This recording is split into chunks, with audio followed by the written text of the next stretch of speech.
Moi, ce que je veux dire d'abord, c'est que, y compris au moment de mon exclusion, j'étais très attaché au Parti communiste, auquel je considère que je dois beaucoup. Parce qu'il est certain que sans le Parti communiste, je ne serais pas devenu l'homme que je suis. Enfin, et c'est le parti donc qui m'a formé et qui m'a aidé. Et ça, c'est quelque chose qui est important, qui m'a aidé et handicapé peut-être un peu aussi à la fois. Parce que considérant que je devais tout au parti, je craignais de dire ce que je pensais en définitive. Enfin, mais je me suis rendu compte à un moment donné que si je devais beaucoup au parti, le parti aussi en retour me devait également beaucoup, puisque le parti en définitive ce sont ses militants, ce sont eux qui le forment et qui le forgent. Et de ce point de vue, bon, je crois que je me suis comporté comme quelqu'un qui a contribué à faire du parti ce qu'il était. Et aujourd'hui, bien sûr, surtout avec le recul, enfin avec l'expérience passée, et puis surtout aussi avec ce que nous apprenons, avec les archives qui deviennent publiques, enfin, il est certain que je suis aujourd'hui très critique à l'égard du parti. Et je considère que j'ai été trompé et que j'ai trompé moi-même de bonne foi, enfin, et pour la bonne cause, je dirais, mais dans des proportions très, très importantes. Par exemple, aujourd'hui, je lis ce qui s'est passé au moment de l'accession d'Hitler au pouvoir. Jusqu'il n'y a pas si longtemps, je pensais que l'internationale communiste et que les communistes avaient fait une analyse de l'arrivée d'Hitler au pouvoir critique, enfin, et aujourd'hui on s'aperçoit qu'en définitive, là-dessus, on se rend compte que l'internationale communiste considérait que c'était une bonne chose, en définitive, en traduisant peut-être brutalement l'arrivée d'Hitler au pouvoir, en pensant que cela ferait avancer la révolution en Allemagne. Et on voit en définitive ce qu'il en a été. Mais de ça, on n'en a jamais parlé. On aurait pu en parler. Parce que, bon, au moment où cette analyse a été faite, on ne savait pas ce qu'on a su par la suite. Mais ça, on ne le savait pas.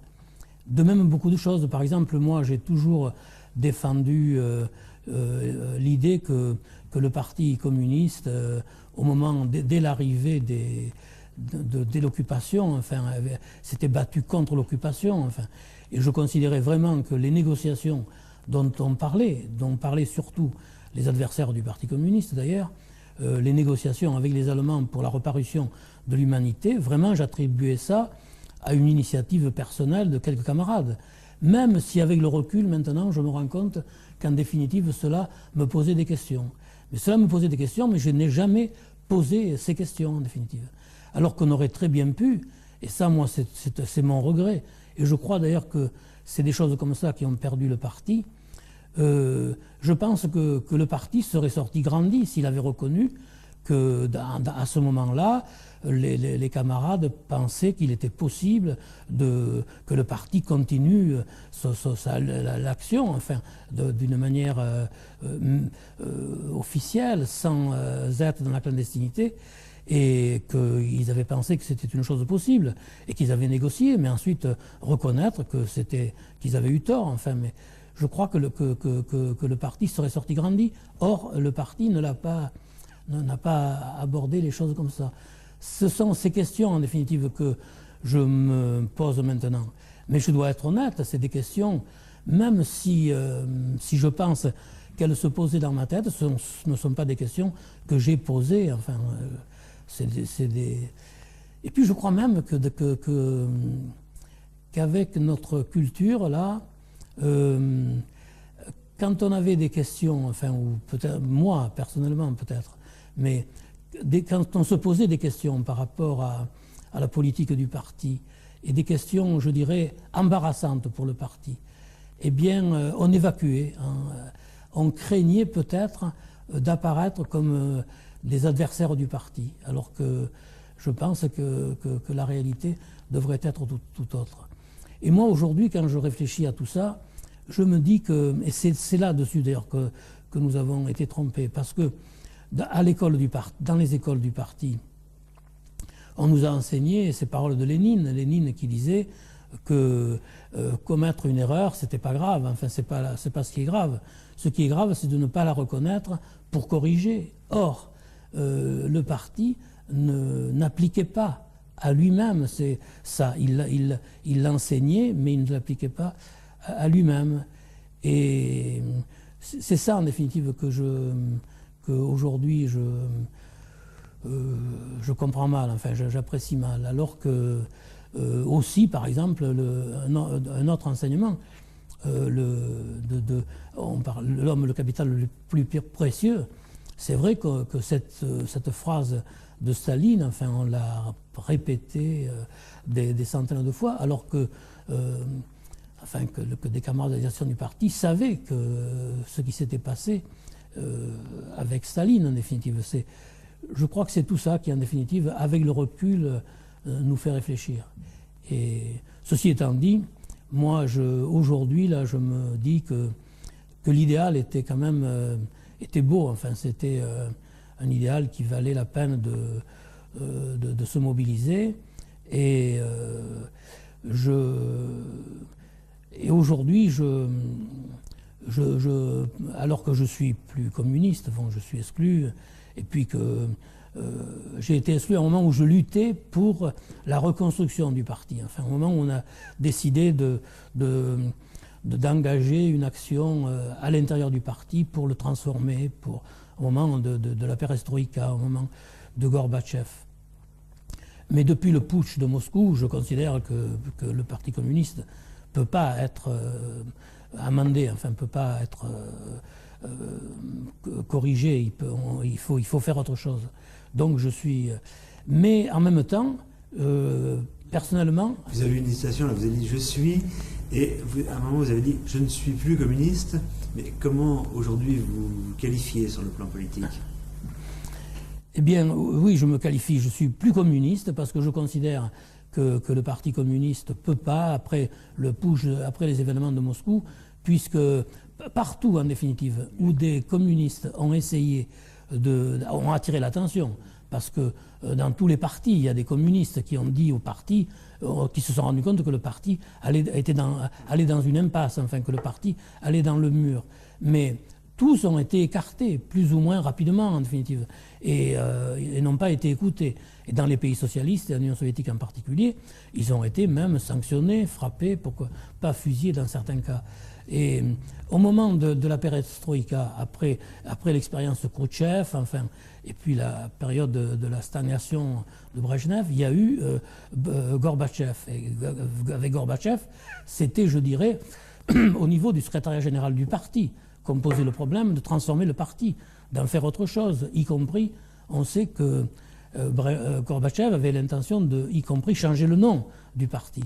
Et à partir du moment où Gorbatchev n'a pas réussi, où les communistes soviétiques qui étaient avec lui n'ont pas réussi, en ont été empêchés par les orthodoxes qui ont fait le putsch de Moscou, j'ai considéré que c'était terminé et qu'on ne pouvait pas reconstruire un nouveau parti communiste. Il fallait, le nouveau communiste avait besoin d'autre chose, qu'on fasse autre chose. Et c'est dans cet esprit maintenant que je me place. Ceci étant dit, en même temps, je dois dire que le parti me manque en définitive, parce que c'était quand même quelque chose de très grand et de très beau, je dirais, parce que où qu'on soit, par exemple, quand on était, moi je suis de province, on va en parler tout à l'heure, mais quand je venais à Paris, j'étais communiste, je rencontrais d'autres communistes, j'avais une famille, je dirais, à Paris. Quand on allait à l'étranger, un communiste, on rencontrait d'autres communistes, on était tout de suite... Aujourd'hui, c'est quelque chose qui manque et qui va manquer, je pense. Et c'est pour ça peut-être que j'ai un peu de nostalgie, de regret. Mais c'est comme ça, on ne peut pas changer ça. Vous êtes né donc dans une famille communiste dans les Bouches-du-Rhône en 1924. Quand je dis une famille communiste, c'est peut-être une famille de sensibilité communiste. Oui. Je suis né à Cheval-Blanc, dans le Vaucluse. Je suis né dans la vallée de la Durance, je dirais, parce que, en définitive, la frontière entre les départements du Vaucluse et des Bouches-du-Rhône, ce n'est pas la Durance, comme c'est le cas du point de vue administrativement. En réalité, la frontière, c'est la chaîne des Alpilles.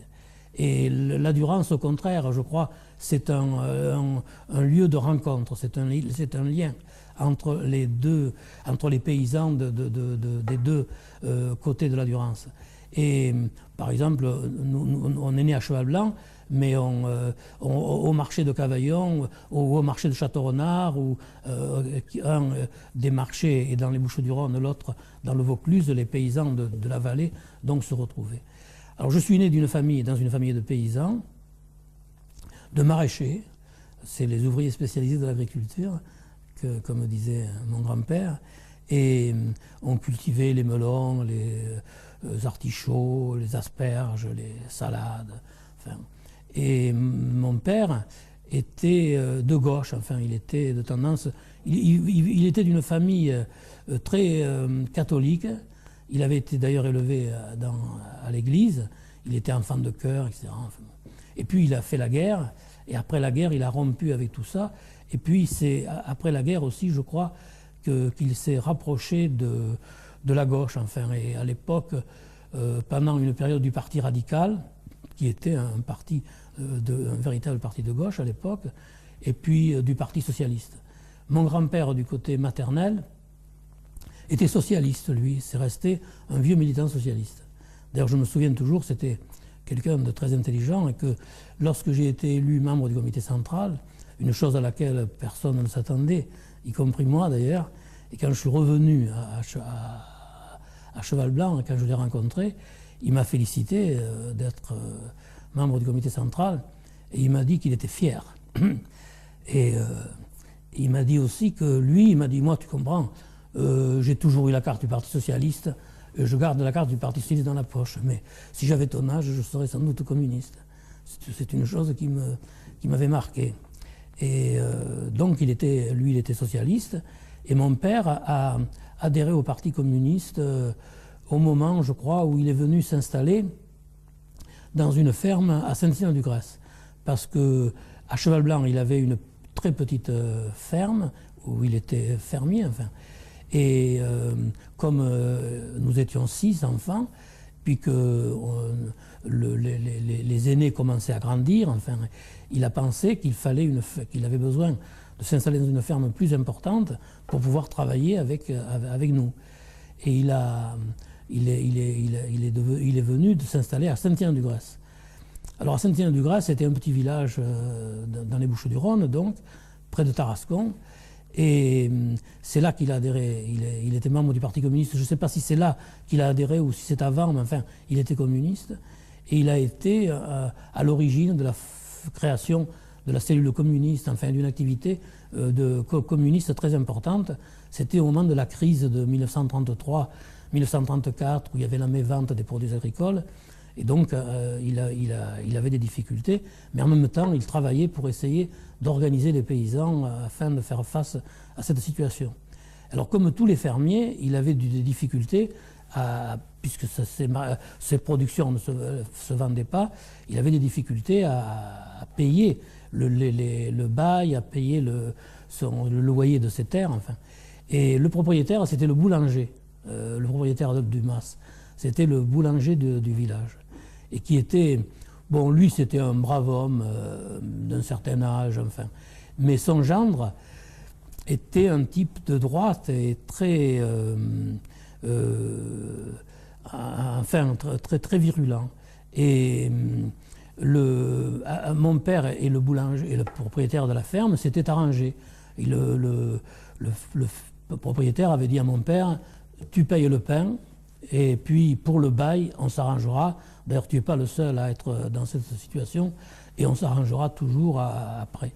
Donc mon père payait le pain, mais ne payait rien sur le bail, alors qu'il aurait dû payer au moins, même s'il payait pas, il pouvait avoir une dette sur le pain qu'il achetait, il pouvait, mais payer un peu de son bail.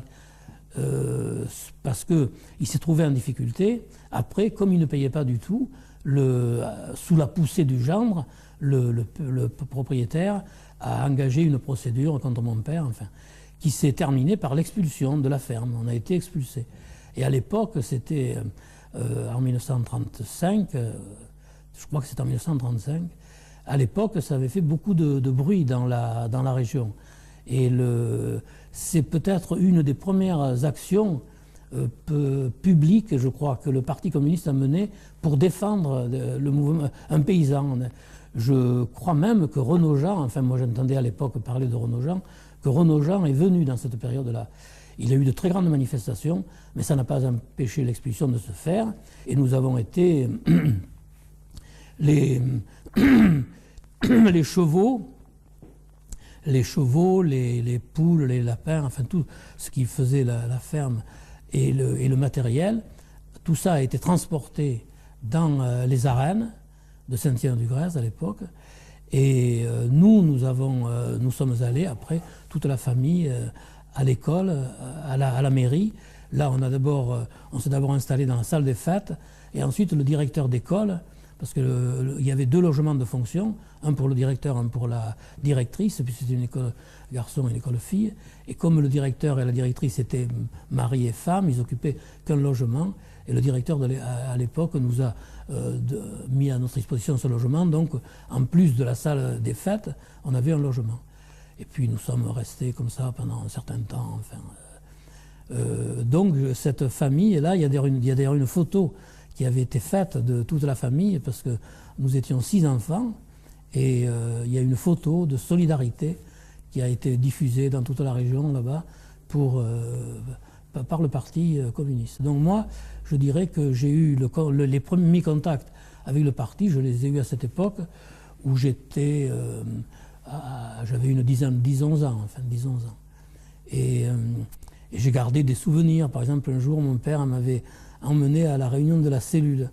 La réunion de cellule se tenait dans un café, là où il y avait une salle, une grande salle où il y avait le bal le dimanche, là. Et la cellule se réunissait dans un coin, dans cette grande salle, c'était assez impressionnant.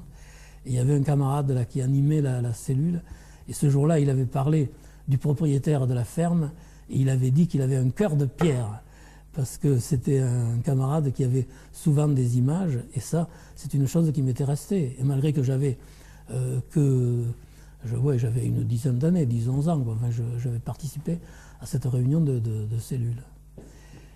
Mais alors ensuite, donc, mon père a travaillé comme ouvrier agricole dans une ferme, une grande ferme de la région, dans la vallée de Beaucaire, du côté de Beaucaire. Et puis mes frères aussi travaillaient comme ouvriers agricoles. Et moi, à l'époque, j'ai passé mon certificat d'études. J'avais passé mon certificat d'études avec un peu de retard parce que j'avais eu un problème. J'avais manqué pendant quelques temps, étant donné que j'avais été opéré d'une ostéomyélite qui m'avait fait hospitaliser, tout ça, donc j'avais perdu un peu de temps. Et quand j'ai passé mon certificat d'études, le directeur de l'école, M. Michel à l'époque, aurait voulu que je continue. Et il avait dit il était venu à la maison, il avait dit à mon père, il faut que Gaston continue ses études. Je suis persuadé qu'il aura des bourses, enfin qu'il pourra, et puis nous pourrons l'aider éventuellement, etc. Mais moi, à l'époque, je n'ai pas accepté, puisque même si ce n'était pas aussi conscient que ça, enfin, je crois que j'avais envie, en définitive, de rapporter un peu d'argent à la maison. Et c'est comme ça que je suis allé travailler. Et j'étais embauché à l'époque par un entrepreneur de maçonnerie, et tout en étant... j'étais manœuvre et apprenti à la fois, je dirais que je m'engageais dans ce métier de maçon. Et puis je travaillais avec un plâtrier, le père Chevalier il s'appelait. C'était un brave type, il m'avait pris à la bonne, enfin il avait mauvais caractère avec tout le monde, mais avec moi il m'aimait bien. Donc j'apprenais ce métier. Et puis, il faut dire que mon père, à cette époque-là, avait eu une altercation un jour avec le garde champêtre, qui avait insulté la famille, enfin, devant d'autres ouvriers agricoles où mes frères faisaient les vendanges à la tâche à l'époque. On ramassait le raisin et on était payé au kilo ramassé. Donc mon frère et ma soeur travaillaient dans cette... Et le garde était venu, et puis il avait, je ne sais plus ce qu'il avait dit, mais enfin il avait dit des choses qui avaient heurté mon père. Et le soir, mon père était allé lui demander des explications en lui disant qu'est-ce que tu as raconté, enfin bon. Et ça s'était mal tourné, le garde champêtre, qui était aussi un brave homme en définitive, mais qui était comme ça, il était manipulé, enfin. Et puis il sortait du bistrot, c'était le soir, alors, et il a envoyé mon père promener, enfin. Et mon père s'est fâché un peu, l'a bousculé. Malheureusement, il est mal tombé, il est sur son vélo, enfin bon, il s'est blessé un peu et il a bien sûr engagé une procédure. Alors comme pour les gens du village, il avait un képi, enfin, mais je veux dire, c'était pas... Mais il était assermenté, et par conséquent, il avait la loi avec lui, et mon père a été arrêté, et il a été en prison. Et pendant une période, il est resté en prison. Et quand il est sorti, l'avocat qui s'occupait de lui pas seulement pour ça, mais aussi pour le défendre dans ses problème avec le propriétaire, là, lui a dit, voilà, moi je suis de Saint-Rémy, de Provence, mes parents étaient, sa mère avait terminé sa carrière comme directrice d'école à Saint-Rémy, bon, il était attaché à Saint-Rémy, et je voudrais acheter une ferme, et on me propose une ferme à Saint-Rémy, je vous demande d'aller la voir, si elle vous convient, si vous êtes prêt à la prendre en charge, je l'achète. Donc c'est ce qui s'est passé, mon père est allé voir, c'était un mas de Panière, un mas assez important, puisqu'il y avait 45 hectares au moins, et mon père, donc à ce moment-là, toute la famille s'est retrouvée, y compris moi bien sûr, et nous sommes venus nous installer à Saint-Rémy-de-Provence en 1940 par là, enfin, au moment où la guerre, après, de 39-45 avait commencé là. Et on s'était installé là et on a travaillé dans la ferme. Et alors c'est là, moi en définitive, je suis né en 1924, en octobre 1924. Donc en 1939, j'avais 14 ans, enfin je n'avais pas encore 15 ans. Et j'allais avoir 15 ans au mois d'octobre. Donc je ne pouvais pas être militant. Mais quand même, on vivait à la maison, on parlait beaucoup, bien sûr, du Parti communiste, d'autant plus que il y avait eu la guerre d'Espagne aussi, qui nous avait beaucoup marqué. La guerre d'Espagne, il y avait des jeunes, des enfants espagnols qui étaient venus, qu'on avait hébergés. Enfin, et nous, comme on avait une ferme, enfin, c'était un lieu où il y en avait pas mal. Donc tout ça, faisait qu'à la maison, que Oma, c'était un rendez-vous un peu de militants. Donc je veux dire que mon adhésion au Parti communiste, je ne sais pas si on peut parler de... Je crois qu'elle est venue naturellement. Je crois que c'est en 1940, enfin, au moment où on a reconstitué le cercle des jeunesses communistes. C'était Georges Coste, qui est mort ensuite à Dachau, qui était responsable pour la jeunesse communiste du secteur de Saint-Rémy, là. Et c'est lui qui a pris des contacts avec les camarades qui étaient déjà à la jeunesse communiste, et puis aussi avec d'autres comme moi qui n'y étaient pas encore parce qu'ils n'avaient pas l'âge d'y être, et nous avons constitué les premiers cercles de la jeunesse communiste dans le secteur de Saint-Rémy. Et c'est comme ça que plus tard on s'est retrouvés membres du parti. D'ailleurs, pour mon adhésion au parti, il y a un problème qui s'est passé que je n'ai jamais pu vérifier. On nous a dit un jour, le camarade qui suivait notre cercle, m'a dit maintenant, c'est plus la jeunesse communiste, c'est le parti. Maintenant, la jeunesse communiste, c'est terminé, on est membre du parti communiste. Alors j'ai essayé par la suite de savoir ce qui s'était passé. Il semble qu'il y avait un camarade qui avait été un dirigeant de la jeunesse communiste qui avait disparu ou qui se comportait pas bien, enfin. Ce qui fait qu'il y a eu une reprise en main par le parti sous cette forme, je crois, et on a prétendu que... Donc je pense que c'est comme ça que je suis devenu membre du Parti communiste, mais c'était un parti clandestin, enfin, mais je me souviens quand même il y avait un camarade de Marseille qui venait là, et il nous donnait, on payait notre cotisation, il découpait un carré où il y avait le prix de notre cotisation, et puis il fallait le déchirer devant lui. Enfin, on payait, là, c'était... Il y a des choses comme ça qui ont... Et puis, bon, donc, en même temps, on travaillait à la ferme. Et alors, la ferme était devenue un lieu où on a reçu beaucoup de camarades qui étaient dans la clandestinité. Parce qu'à l'époque, pour les militants qui devaient se cacher, c'était pas simple. Enfin, on ne trouvait pas des hébergements aussi facilement. Et donc, à la maison, il y a eu toujours, à ce moment-là, des camarades qui étaient là. On a eu Lobasso qui était condamné à mort, par exemple, qui a été à la maison, un camarade de Marseille, enfin, qui était là d'ailleurs au moment où j'ai été arrêté, puis d'autres camarades comme ça qui sont passés. Voilà, et alors Ces activités de jeunes communistes et de militants communistes prenaient quelle forme? Voilà, alors à l'époque, c'est d'ailleurs comme ça, c'est là qu'on a été d'ailleurs arrêté. Le gros problème, c'était le problème du STO et du départ en Allemagne. Et on menait une très grande campagne pour essayer de dissuader les jeunes de partir en Allemagne, travailler pour l'ennemi. Et on devait donc, quand on connaissait les gars qui étaient appelés à partir, on prenait contact avec eux, il fallait le faire bien sûr avec précaution, pour essayer de voir s'ils étaient prêts à partir ou pas partir, enfin. Et on a fait un travail comme ça important. On leur proposait de ne pas partir, on leur disait que nous pouvions les faire héberger dans une ferme, enfin dans un endroit où ils seraient pour préserver. On pouvait également s'occuper d'avoir des faux papiers pour qu'ils puissent... et puis bien sûr les problèmes d'alimentation, c'est-à-dire de carte alimentaire. Et bien sûr, après, on leur disait que dans la mesure où ils voudraient, ils pourraient également participer à la résistance, enfin, mais que c'était déjà une forme de résistance. Enfin. Donc il fallait faire tout ce travail et par conséquent, se découvrir en définitive.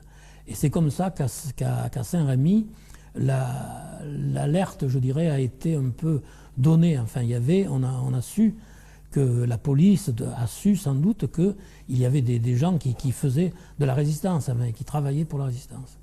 Et il y a eu des enquêtes qui ont été menées. On a essayé de voir comment se comportaient les anciens membres du Parti communiste. Et nous, par conséquent, nous avons été sans doute un peu plus surveillés. Par exemple, un soir, au MAS, mes parents n'étaient pas là, je ne me souviens pas pourquoi, enfin nous étions donc les frères et sœurs, et puis un jeune qui était condamné à mort, un jeune Marseillais, qui était d'origine italienne sans doute, qui était d'ailleurs, il était très brun, très noir, quand il était en short, il avait des poils noirs longs comme ça, enfin vraiment, et un soir, les gendarmes se sont pointés, sont rentrés là pour venir nous voir, enfin, soi-disant pour parler. Et bien sûr, à la ferme, c'était comme ça, on les recevait, et là on leur a proposé de rentrer, enfin mon frère aîné les aura proposé de rentrer et de prendre un café, je crois, enfin. Et là, ils se sont intéressés à ce jeune qui était là, que mon frère a envoyé tout de suite s'occuper des chevaux. Et là, il n'avait pas prévu ce qu'il répondrait si on lui posait la question. Et il a dit c'est un cousin. Mais quand on le voyait, on se rendait compte que ça ne pouvait pas être quelqu'un de la famille Viens, enfin, parce qu'il n'y avait aucune ressemblance. Mais donc c'était une période où on était sans doute surveillés. Et puis en 1943, alors là bon, je n'ai pas de souvenir d'autres, peut-être que ça me reviendra, mais en 1943, donc je me souviens que nous avions eu une circulaire, une lettre enfin du parti qui disait que le 14 juillet, c'était la fête nationale, il fallait que ce soit marqué dans toutes les villes et dans tous les villages par des manifestations patriotiques, enfin tout ça, et que nous aurions du matériel pour ça, des affiches, des tracts à distribuer et tout. Enfin bon. Et alors, on préparait donc ce 14 juillet 1943, parce que c'était le moment où, sur le front de l'Est, il y avait la reprise, je dirais, enfin, les avancées, tout ça. Enfin bon. Et on commençait à penser qu'on pouvait gagner cette guerre, et alors qu'Hitler pouvait être battu. Et donc, moi, je me souviens que j'étais très préoccupé d'organiser ce 14 juillet. Et puis, le camarade qui devait nous donner du matériel était à Marseille, et c'est Louis Rovigny qui allait le chercher. Alors, il était parti pour aller prendre le matériel. Et quand il était arrivé à la maison de ce camarade, il s'est rendu compte que c'était fermé, alors qu'il avait rendez-vous, que c'était fermé, et il a eu que le temps de partir parce qu'il a pensé qu'il pouvait être arrêté. Effectivement, il était arrêté, et donc il est parti. Il a pu revenir à Saint-Rémy, mais il est arrivé à Saint-Rémy avec rien. On n'avait pas donc de notre matériel qui nous manquait, et nous avons décidé là, enfin on en a discuté, d'aller faire des inscriptions sur la chaussée, sur les ponts, etc. Enfin, avec des mots d'ordre que ne jeune ne part pas en Allemagne, et des mots d'ordre patriotiques. Et c'est là que nous avons été arrêtés par la gendarmerie, qui devait également nous surveiller, enfin, et penser qu'il allait se passer quelque chose. Et nous avons donc les trois, moi j'ai pu m'enfuir, les trois autres ont été arrêtés. Et le lendemain, le problème s'est posé avec mon père. J'ai dit, on a dit, qu'est-ce qu'on fait? Alors mon père voulait que je parte. Il m'avait dit, prends le maquis, va-t'en.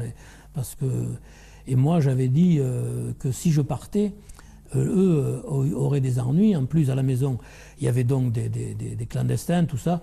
Mais j'ai dit non, s'ils viennent me chercher, ils viendront me chercher, on ne parlera pas, etc. Enfin, bon. Et puis c'est comme ça qu'on a donc été arrêtés. Et puis on a été emmené en prison à Avignon pendant 6 mois. Après, on a été jugé par le tribunal spécial d'Aix en Provence et interné pour la durée de la guerre et déporté ensuite au camp de Buchenwald. C'est comme ça qu'on a été pris. Mais je crois quand même que s'ils ont été aussi durs avec nous, encore qu'on a eu la chance d'être jugés après que le procureur du tribunal d'Aix, spécial d'Aix, avait été fusillé par le maquis, parce que c'était un procureur, un tribunal spécial, c'était un tribunal militaire en fait, qui jugeait les militants. Il était très dur avec les résistants et avec les camarades, donc plusieurs fois il avait été averti par le maquis qu'il le menaçait en définitive, et il n'en a pas du tout tenu compte, au contraire. Et un jour il a été tué, enfin les camarades sont venus et l'ont tué devant le tribunal d'Aix. Et c'était au début de 1944 ça. Et nous on a dû être jugés au mois de février ou mars 1944, on a été jugés après. Et le procureur qui l'a remplacé a dit que, bon, dans la situation actuelle, il ne faut pas continuer comme ça. Moi, je crois qu'il faut qu'on soit beaucoup plus... Je crois qu'ils ont été beaucoup plus indulgents. Mais en définitive, cette indulgence nous a quand même conduit jusqu'à Buchenwald. En France, j'ai d'abord été en prison, à Avignon. Là, c'était la prison. À Aix-en-Provence. Vous étiez avec d'autres prisonniers? Non, on était que les trois camarades de la même affaire. Et puis, là, on était avec les droits communs. D'ailleurs, ça a été aussi une expérience intéressante pour moi, de vivre pendant plus de 6 mois avec les droits communs. Ensuite, on a été transféré à Aix-en-Provence. Là, c'était un quartier politique. Et on avait un autre traitement, là, parce que les camarades avaient obtenu des choses, on recevait des colis, on pouvait voir les parents, etc. Enfin, il y avait un traitement différent. Et ensuite, donc après le jugement, nous avons été transférés à Saint-Sulpice-la-Pointe. Là, c'était un camp d'internement. Mais j'imagine qu'à ce moment-là, tu étais à Saint-Sulpice-la-Pointe, par exemple, il y avait des dirigeants communistes qui avaient déjà une certaine importance, il y avait une direction. Oui, bien sûr. Mais en prison aussi. Quand je suis arrivé à la prison d'Aix, il faut dire que là,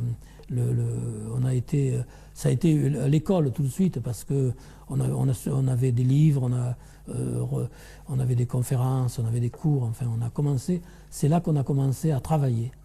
Et puis à Saint-Sulpice, alors là, on avait une université pratiquement. Moi, je me souviens avoir suivi, parce qu'après mon certificat d'études, en définitive, comme beaucoup de paysans, on est allé travailler. Enfin, on n'écrivait même pas une lettre. Enfin, on lisait relativement peu.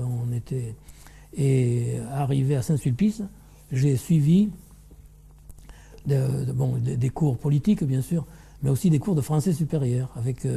C'était Jean-Paul Comiti qui était professeur et qui nous enseignait le français, et ça m'a beaucoup aidé par la suite, ça. Et puis, on avait aussi des conférences, enfin, on avait des camarades, des dirigeants du parti, comme Camus, on avait Varro, il y avait une université nouvelle, je ne sais plus comment, ça s'appelait pas l'université nouvelle, mais ça avait un nom comme ça. Et oui, ça m'a beaucoup aidé, ça. La méthode d'apprentissage était assez proche d'une scolarité, avec des règles, avec... Ah oui, bien sûr, ouais, bien sûr. On avait une classe, enfin, on était comme dans une école, avec le maître qui faisait ses cours et avec un travail ensuite à faire avec des exposés. J'ai une histoire d'ailleurs là que je veux raconter de livres là, parce que à l'époque il y avait eu un concours qui avait été fait auprès des élèves sur l'instruction. Et alors je me souviens que j'avais gagné un prix. J'avais été un de ceux qui avait gagné un prix. Il fallait faire un slogan qu'on voulait afficher dans les allées dans les allées du camp. Et moi j'avais dit que l'instruction, un but en moyen, oui, l'instruction c'était un but et qu'en moyen c'était l'école, enfin un truc, je crois que c'était un truc comme ça. Et j'avais gagné un livre. Et ce livre, c'était un livre de géographie avec sur les stalagmites, les stalactites, etc. Enfin, très illustré. Enfin, c'était un livre. Et Jean-Paul Comiti me l'avait dédicacé. Et puis j'avais ce livre dans mes affaires, donc. Et quand on est parti à Buchenwald, ce livre est venu dans mes affaires, là-bas. Et là-bas, à Buchenwald, on était complètement mis à poil, enfin, et puis toutes nos affaires nous étaient enlevées, on n'avait plus rien sur nous. Et après la libération du camp, j'ai appris qu'il y avait une librairie qui s'était ouverte dans une baraque du camp pendant la période où on était libre. Et alors je suis allé tout de suite à la librairie, persuadé que j'allais retrouver mon bouquin. Et effectivement, je l'ai retrouvé tout de suite dans les étagères. À peine arrivé, j'ai cherché et j'ai retrouvé le livre. Et alors j'ai montré au bibliothécaire que ce livre m'appartenait et que je voulais le récupérer. Et alors il n'était pas d'accord, lui, parce que déjà c'était un truc extraordinaire d'ailleurs. Il s'installait comme si ça allait continuer longtemps et s'il allait avoir besoin de ces livres pendant longtemps. Et moi je voulais récupérer le livre. Et alors, sachant ça, après, parce que normalement il est prêté ces livres, il ne voulait même pas me le prêter. Et il a fallu que je fasse intervenir des camarades pour pouvoir le récupérer. Et c'est un livre que j'ai ramené. Mais c'est un truc assez marrant, cette affaire du livre. Tu sais dans quelles conditions tu as été demandé par les Allemands pour être déporté? Est-ce que c'était le cas de la plupart des camarades? Tous, nous avons... Là, le camp de Saint-Sulpice... Il n'y a pas eu de choix. Tout le camp de Saint-Sulpice. Le camp de Saint-Sulpice a été le matin du 30 juillet. Nous sommes... alors, à l'époque, déjà, on pensait qu'on risquait la déportation, enfin, et on devait s'évader. L'idée de la déportation, enfin... Oui, l'idée d'être déporté, oui, bien sûr. D'ailleurs, il y avait de temps en temps des camarades qu'on venait chercher pour être déportés. Et là, on pensait à ça. Mais on était en contact avec le maquis. On devait partir, on devait faire une évasion collective. Et on évitait les évasions individuelles parce qu'on voulait que tout le monde puisse partir. Et on ne voulait pas, par exemple, laisser les camarades qui étaient invalides, infirmes, etc. Il y avait des camions qui devaient venir les récupérer, puisque nous autres, nous devions partir à pied. On s'entraînait d'ailleurs pour ça. Et puis les Allemands, donc le 30 juillet, ont encerclé le camp. Le matin, on s'est réveillé, on avait les SS tout autour, et à ce moment-là, on nous a demandé de préparer nos affaires et de venir sur la place d'appel avec nos affaires. Et on a compris que c'était ce qui se passait. Donc on est allé sur la place d'appel, on nous a rassemblé nos affaires, et ensuite les SS nous ont emmenés à la gare de Saint-Sulpice, où on nous a mis à 60 dans des wagons à bestiaux. Enfin, on nous a embarqués pour ce grand voyage qui a été quelque chose d'odieux, parce que, enfin, mais ça, tous les déportés l'ont raconté. C'était le wagon à bestiaux où il faisait très chaud, et où où on avait très peu de place, et où on avait la tinette, un grand bac au milieu pour faire nos besoins. Enfin, c'était des conditions vraiment affreuses, où des camarades devenaient fous, etc. Enfin, donc, et ce voyage a duré jusqu'au 6 août, puisque nous sommes arrivés le 5 ou le 6 août à Buchenwald. Sans aucune possibilité de tenter l'invasion. Ben, si, on y a pensé. On a à un moment donné, parce qu'en définitive, on était un peu... on était éduqués dans l'esprit de ne pas s'évader individuellement, enfin qu'on était en... et puis, bon, après, là, à partir du moment où on s'est retrouvé dans les wagons, c'est vrai qu'on y a pensé. Et, par exemple, moi, avec Longinote et avec Ortiz, enfin, on était quelques camarades, et on a essayé, parce que les Allemands avaient fait descendre la tinette, enfin, pour aller la vider dans la campagne. Et on avait vu que les camarades qui avaient transporté ce bac-là étaient allés assez loin. Et on avait dit, ça c'est le moyen, on parlait de ça, c'est le moyen de partir, enfin. Et on pensait même le faire, y compris en prenant des risques. Et on discutait de ça, si ça se reproduisait, comment faire pour partir. Et là, il y a eu des camarades qui ont entendu et qui ont râlé dans le wagon, et qui nous ont dit, oui, parce que vous êtes jeunes, vous avez de bonnes jambes, vous voulez partir, vous voulez nous laisser, et nous, on va en payer les conséquences, parce que les SS, dans chaque wagon, avaient pris des camarades en otage, enfin, en disant que s'il y avait des évasions, eh bien, eux seraient fusillés. Et donc, c'était c'était un climat très difficile, enfin, et en réalité, personne n'a pu s'évader de ce train. On avait fondé beaucoup d'espoir en roulant sur le maquis, parce qu'il ne faut pas oublier que le camp a été libéré, donc le départ, c'était le 30 juillet, alors que le débarquement en Normandie avait eu lieu depuis le 6 juin. Depuis juin, et il y avait là, c'était la fin. La France allait être libérée, en définitive. Il y avait des régions qui étaient déjà contrôlées par le maquis. On a même traversé des secteurs où le maquis contrôlait. Mais je crois qu'ils n'ont jamais pu attaquer ce train, parce qu'il était très armé. Il y avait des fusils mitrailleurs sur les toits. Enfin, il y avait des... Et en remontant le Rhône, là, on avait eu, à un moment donné, le train s'était arrêté. On a su par la suite que c'est parce que les voies avaient sauté devant. Et le train, à ce moment-là, a reculé. Je crois qu'il est reculé, qu'il est revenu jusqu'en gare d'Avignon.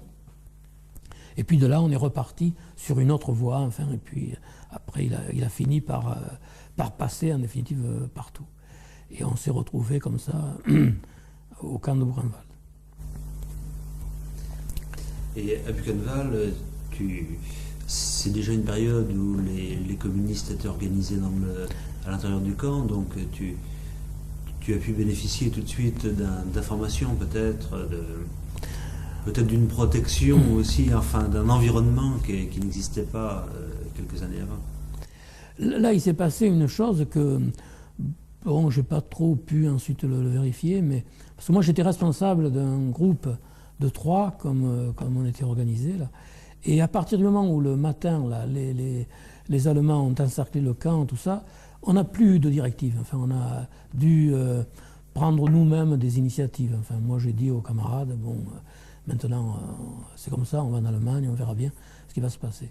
Et puis, en Allemagne, alors, à Buchenwald, oui, un camarade, moi, c'est Longinote qui était responsable, un camarade de Marseille, un ancien rédacteur de Rouge Midi, qui est revenu d'ailleurs, et c'est lui qui m'avait dit qu'il avait eu le contact tout de suite en arrivant avec les camarades, parce que Marcel Paul était déjà là depuis déjà plusieurs mois, et le parti et la résistance étaient organisés déjà dans le camp.